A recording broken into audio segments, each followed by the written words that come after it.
How's it going, guys? Today I'm going to be featuring the Des Moines again with Hoshino. Except for this match, I decided to switch one of my inspirations from Mikawa. That would give us 6% detection, getting us down to 10.5 kilometer detection, to Andrew the Lip, because Andrew the Lip's inspiration, or his kind of interesting gimmick, is that when you fire AP, the shells that land and deal damage will actually increase the shells that land after. So currently we have a maximum of 15% damage that our AP can deal on the same target as long as we're shooting AP at them. And then we have to land, I think it's 30 total shells to maximize that, which for something like Des Moines, Minotaur is another really good ship to use it on, just because you have a very fast reload. You can kind of stack those 30 shells or maximize the inspiration very quickly. The Schlieffen that's charging in, unfortunately, he is kind of too angled for us to do any sort of meaningful damage to. But we're definitely going to see later on in this match just what that AP gimmick skill can do. As there's two destroyers here, we have a friendly battleship that's kind of yodeling in. We have a Shima that charged straight in towards a Schlieffen and is definitely sonared right now. So yeah, it's not looking great on this flank. We see an enemy Seattle that's going to pop out a little too far around the corner of this island. So we switched to AP, having on second thought reducing the shell switch time by 55%. Does come in handy sometimes, although I kind of wish that it was a bigger percentage, just so more ships can actually make use of it without having to slot AL Aurora as one of the other inspirations. But Seattle went out too far. We got a few citadels on him. Too bad we couldn't finish him off, because I think we definitely would have been able to. Maybe if we had Scott and went with full accuracy, but at the same time, I mean, RNG is still RNG. Enemy Schlieffen pushed in too far. I think he's currently spotted by sonar, and our shells can lob. So we're just going to keep shooting. He is kind of right on the edge of our range. We're trying to hit the upper belt and superstructure just so we can start getting those full pens, which we do eventually start landing them.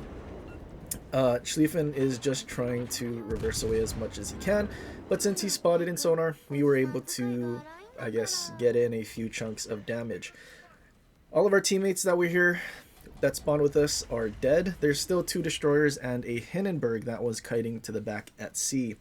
And at this point, everything going unspotted. Seattle got nuked over the islands at B. It's time for us to try and make a play here. We see that the objective starts getting captured.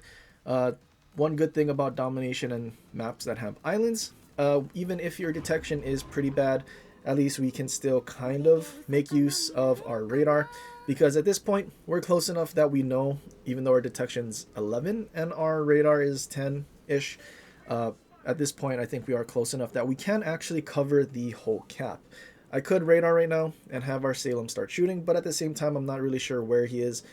And if the destroyer was kind of far away on the other side of the cap, it probably would have been really bad to kind of let him get away. I start shooting the Shima that's further away because the enemy Minagumo was spotted sailing towards us, and we do still have our sonar running. So right now I'm just planning on trying to kill off the Shima that ideally would probably run away and get away, since he's the one that's not shooting. I do want to try to finish him off as soon as I can. And I was kind of assuming that the Shima was going to die from that salvo.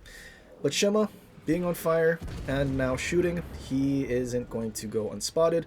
Enemy Minagumo does torpedo, and fortunately, since we still had our sonar, he whiffs. And at this point, Minagumo is not really going to get away. Des Moines has a 4-9 sonar, and the Minagumo was turning broadside at around 5, so he's really not going to get away. Spotting all the Shima's torps, Minagumo was trying his best to hide from us, but he's not going to. We just accelerate as fast as we can to get out of the way of these torpedoes. Minagumo dumps some widespreads, although Minagumo doesn't really have any other choice because it's either widespreads or single file torpedoes. But we're just going to zoom around and get out of the cap to avoid the torpedoes. Hindenburg, fortunately for us, is not actually, I guess, charging at us from our bow, which actually gives us an opportunity to basically just stop here and then start reversing. Hindenburg isn't going to be able to shoot at us, so we can try to help our team that's in B. Our friendly Salem is broadside to this Michelangelo, which is not good. So Salem probably not going to survive very long here. Uh, but yeah, Michelangelo charging around the corner. He does get touched quite a bit because obviously it's still Salem, still Des Moines guns, just slightly less alpha as Michelangelo's losing all of his HP. But Des Moines does eventually go down to the enemy Michelangelo, unfortunately. And right now it's a 4 versus 4, even though we still have a destroyer. Not very confident as our team on the other side. I'm not really sure what's been going on over there. Hindenburg, though, angles in to dodge torpedoes, and he is shooting HE, so I think we're going to be able to get away with killing this Hindenburg. Ideally, Des Moines AP is able to Citadel Hindenburgs, even though it does have a turtleback, simply due to the fact that Des Moines does have that improved pen angles. And you can see we're getting Citadels. It's dealing 5,500 damage, both by having a couple stacks of our reload mod, but also having the Andrew the Lip 15%. And yeah, it's pretty nutty. I think I did the calculation for the AP DPM when everything is maxed, including having, I think for this match I did 4. Having 4 stacks of our Legendary Plotting Room, so 4 stacks, so 20% more damage. And we were somewhere around 800,000 AP DPM if we were able to get all 30 shell hits and then max out our bonus from Lip. So yeah, pretty nasty. Not quite the meme or the Colbert being at like 1.5 million, but at the same time, having 203s with improved pen angles, and you're actually able to Citadel many more things. I think you're actually going to get that effective DPM versus Colbert, which essentially you have to divide it by 3-4 pens, or by 6 if it's a saturated ship. Enemy repub, extremely low, kind of hoping to get our 5th kill here and get our Kraken, but unfortunately, friendly Aegir finishes him off. Not really sure where this enemy Michelangelo went. He's kind of been unspotted for some time. I was kind of hoping he would have, I guess, sailed towards us or have been spotted or something, just so we had an idea. Our destroyer left B on the other side to come here, and also didn't really do much except, I guess, help us cap. But at this point, we're hunting for our Kraken. We're just going to try to zoom around towards A as quickly as we can. I'm assuming right now that the Michelangelo is actually on the other side of the island from the Louisiana that's about to enter B. So I pop my radar, trying to see if we can find him, although our radar definitely doesn't reach that island. But I just wasn't sure if he was anywhere to be seen. And at this point, I mean, we're gonna win this match. I don't think there is any way that Michelangelo that was getting dumpstered by the Salem is gonna be able to kill 4 ships, especially our destroyer. Our Louisiana is capturing B, so not much to do except just try to hunt this guy down. So I think I'm just gonna fast forward here until at least we find the guy. But yeah. But anyway, Des Moines, I feel like it's still such a capable ship. I mean, you don't really need our, we don't need our Beepley stealth radar build that much to do well. I mean, Des Moines is still very capable. I kind of do wish it had a 30 casemate though. I mean, at this point, half of the battleships at Legendary tier overmatch 30. So it kind of just makes sense at this point. But yeah, enemy Michelangelo gets spotted. He went to A.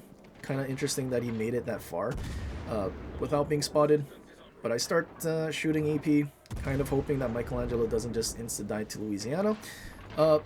He survives the salvo, but unfortunately for him, Louisiana has free crossfires, so torpedo planes come in from his broadside, and there's not much he can do. He tries to angle to Louisiana to dodge AP shells and, I guess, make them bounce, but Louisiana planes show up out of thin air, and unless you're a destroyer, I mean, you're really not going to dodge that, because aim assist does everything, including the lead for the planes, and because they have more HP than Midway, they're never going to get shot down.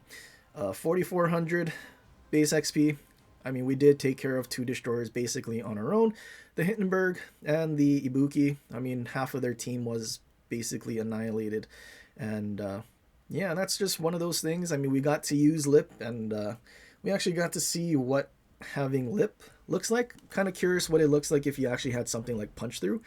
And maybe even, well, I mean, you could throw Legends on there, but Mimbelli doing 5.5%. I mean, Luchins, you're just going to get that additional 5% for that 6% AP damage. So DPM wise, I mean, it's like 0.5%, not the end of the world. Uh, but yeah, Des Moines AP DPM, I mean, I guess if you add punch through, then it goes up by 10%. So closer to 900,000, I guess. So almost a million AP DPM. Uh, but yeah. And I think I also included all the reload, including having like half HP in a Des Moines, especially from Hoshino's skill that gives you more reload as you take damage. Kind of wish they would add that on more things, especially battleships. Uh, More so brawler battleships, but also instead of the brawler skill that makes you lose 10% range, I feel like that would be such a better skill to have. But yeah, Des Moines, Lip, very good inspiration. Kind of curious if Worcester could make use of it, although he probably would be HE spamming most of the time. But still, that 15% additional damage on any ship that reloads fast enough to make use of it, that you can actually, I guess, benefit from it, because I feel like things that reload slow, like Stalingrad and Alaska, even Puerto Rico, God, Puerto Rico's so bad. But you're not going to really be able to make use of it nearly as much as these ships that reload in under 8 seconds. But yeah, anyway, that's pretty much it for this one. Hopefully you guys enjoyed. If you did, leave a like and subscribe for more and share with your friends, or leave a comment down below for other ships you want to see in the future. But anyway, guys, until next time, aloha.